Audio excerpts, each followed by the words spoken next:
Hey guys, how are you doing? It's your girl Vee and welcome back to my YouTube channel. If this is your first time coming through to my channel, I'd like to say thank you so much for coming through. Remember to like, subscribe, and comment. And if you're a regular subby, welcome back. This episode, I wanted to share my tips and hacks as to how I managed to save money whilst in university. I saved about 10,000 US dollars whilst I was in uni, and I decided to do a video about it. If you want to see more about this, stay tuned for more. I'll be right back.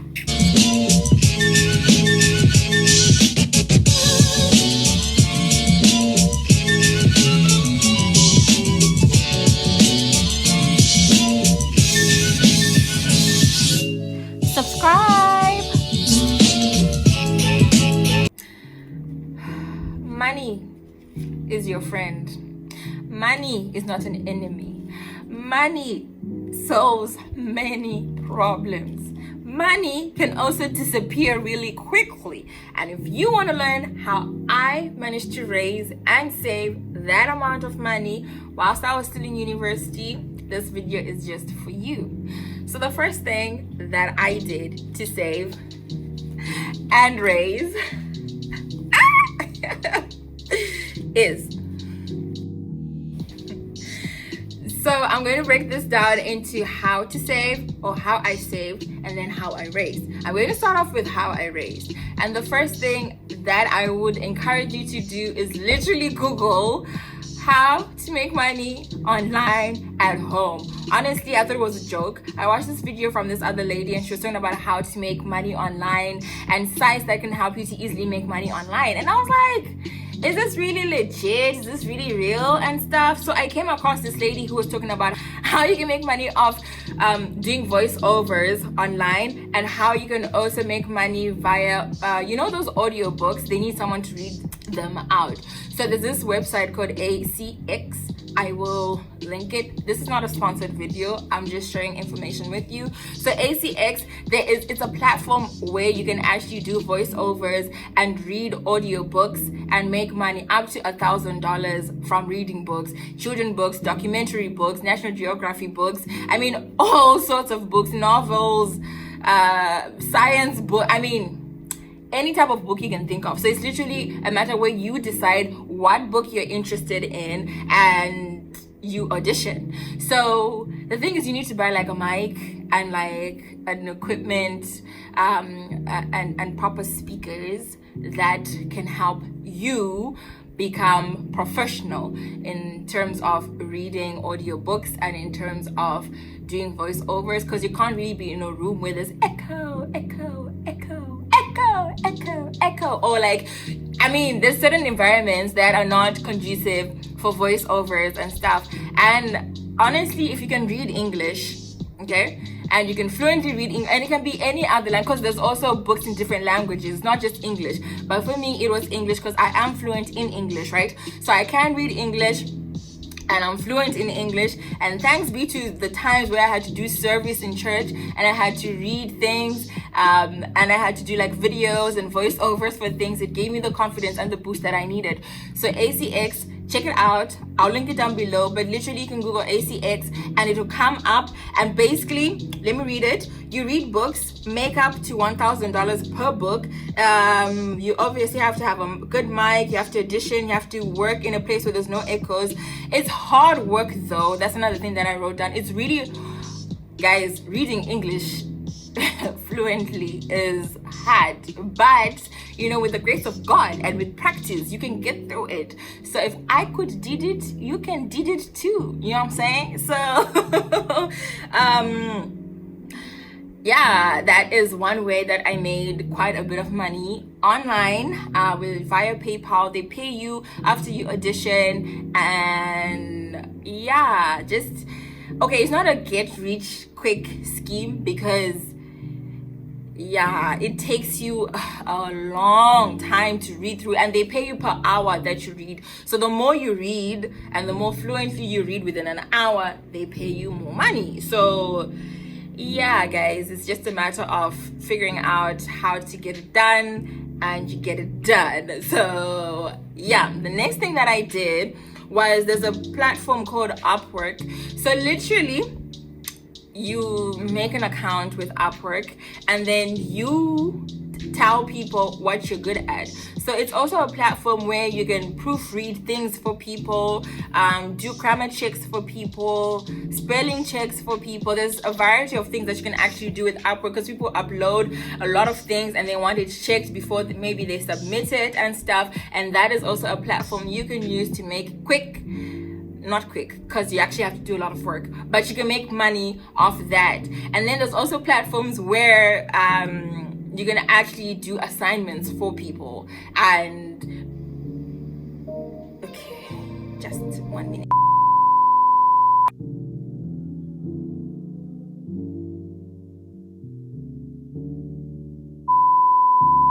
Upwork, yes, with Upwork you can actually make some money. Not quick money. These get rich quick schemes don't really work. I actually have a story about how I nearly got scammed by someone who was selling a get rich quick scheme. And if you want to hear that, just let me know in the comment sections, and then I can do a story time about that. But don't fall for them, because it's never ending rosy and you're probably going to get scammed. But literally, Upwork and ACX, for me, they worked out, and they could work out for you. And as a student, you kind of have some time on your hand. Of course, if you balance your act and you're not necessarily wasting unnecessary time doing things that are not productive, then you have time on your hands. So it's a matter of timetable, as I spoke about in my other previous video that I will link over here. Routines and managing time, it's very important, because if you need an hour to read a book, you probably need 2. So, and then the other thing is that there are documentaries. There are sites that provide you with an opportunity to watch documentaries and give reviews, honest reviews about products, honest reviews about documentaries, honest reviews about movies, but they are boring.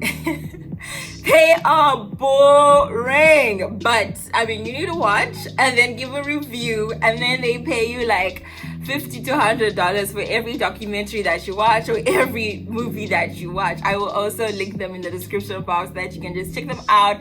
And there's also sites that they're into data collection and surveys. You can also, get onto that.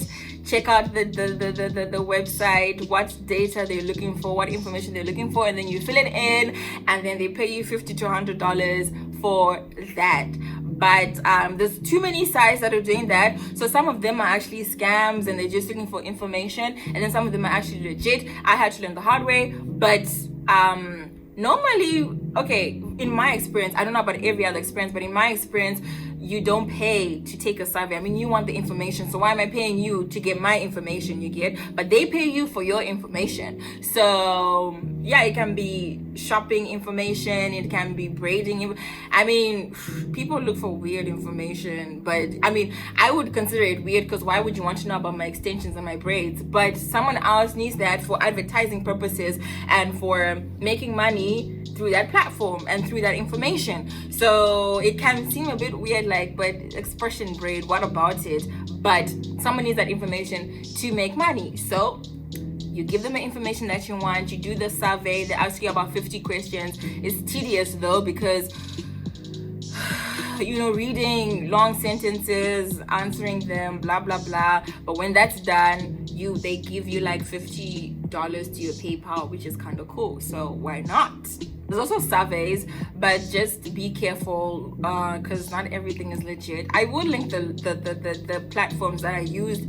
I don't remember some, I do remember some. I was literally putting myself out there, so any opportunity that came away, I was like, hey, why not? I have nothing to lose but more money to make. So literally, imagine in a day, if you're doing a survey every single day, and then they're giving you $50 every single day, you will eventually raise this amount of money. So that's how I raised most of the money. And then how I saved money, parents would send me money, and I would put aside religiously 50% of that money that came through. So if it's going to come as $500, $250 is going on the side. You get any amount of money that came my way, apart from school fees and rent money and but general upkeep money religiously, after I've paid my tithe and stuff, whatever is remaining from that money, I am putting half of it aside. And then a trick that my mom taught me is to buy things out of season. So when it's summer, I buy winter things that are not winter prices, because when I buy winter things in winter, they're going to be winter prices and it's going to be a higher amount of money. But then if I buy winter things in summer, they're on discount, and that way I save money. I try to buy things that I absolutely needed, as in things I know I cannot do without. Of course, these are just, I'm labeling these things, but it was hard. It was absolutely hard, because sometimes you feel like you need something, but when you think about it, you don't really need something. So there's obviously times where I spent money more than I should have, and I found myself in a situation where I'm like, okay, I'm broke. Now what do I do? So it's really important for you to be on the tip of saving money. Buy what you absolutely need. I also there were some people who were interested in food that I was cooking. So I would, because some people didn't have an opportunity, well, not that they didn't have an opportunity, but they were not really good at cooking, and then I was good at cooking certain things. So some people would pay me for specific foods, so that was kind of dope as well. And then I also used to do hair. But it was tiring, and my back was always painful, and my feet would hurt. But that also helped me to raise some form of money as I was, in the process of, and in the space of raising money. Anything and everything, your hand, them talents that your hands have, utilize that opportunity to make as much money as you can. I cut down on impulsive buying. I cut down on eating out and going out. So I was that one friend who would cook a lot, and I was a cooker. Literally, of course, it's not the correct phrase or the correct statement, but I used to cook a lot at home instead of eating out. I also got summer jobs. So I got summer jobs in restaurants. I got summer jobs in cafeterias. I got summer jobs in shoe shops, clothing shops. I mean, literally any opportunity that I could possibly get. Of course, there were some things that I would reject and refuse because they were just too stressful. But in a space and an opportunity for me to raise more money and make some money, I would take up opportunities. But it was then, like when school started, it was hard to juggle the two, so I'd have to leave the job anyway and then focus on school throughout the semester. And then when the holiday would come through, especially if I was around in the country, I would get a job, hustle around, find a job, get a job, and then do it. So my summers were working summers, so that also helped me to raise some money. And honestly, that's how I raised or managed to raise that amount of money. It seems like, yo girl, it was easy. It was not. It was a lot of hard work, a lot of sacrifices, a lot of sweat and tears and tiredness and fatigue. And the thing is also, like, with the reading, right, and reading aloud, and guys, it is so frustrating when you cannot get the words together. I mean, I can see them there, but what I'm saying is not what I'm reading. So it was so frustrating, but at the end of the day, it allowed me to raise a lot of money, and I'm actually really proud of that because my sweat, my energies were put to good use. And that is something you could also do whilst you're in uni, whilst you have a lot of time on your hands. Why not? I literally just used to think, why not? Let's do this. So those are my tips and hacks as to how I managed to make that amount of money. Letting me know what you think in the comment sections down below. Remember to like, subscribe, and comment, and I'll see you in my next video. Thank you so much for watching my YouTube video. Bye. God bless.